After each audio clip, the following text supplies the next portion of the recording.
بسم الله الرحمن الرحيم.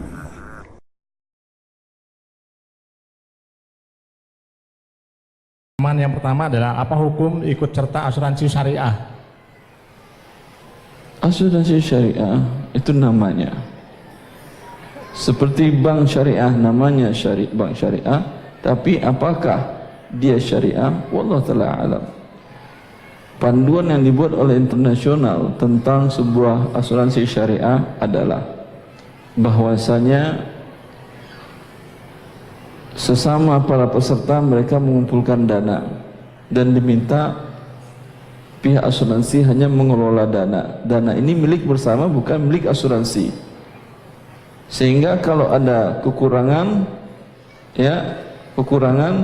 maka diputus asuransinya, selesai berarti gilirannya kemudian buat baru lagi atau peserta nambah uang premi lagi. Jelas?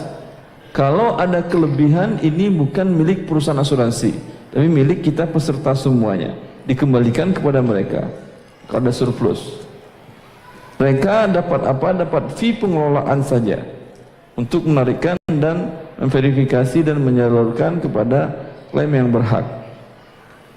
Ya, seperti ini asuransi syariah di Indonesia? Saya kira tidak.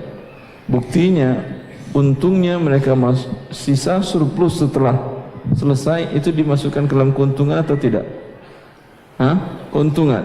Kalau umpamanya kurang, mereka akan tombokin. Ya, kerugian atau tidak? Bila untung rugi dengan uang tadi, ya terjadi riba, terjadi judi dan riba. Wallahu ta'ala alam.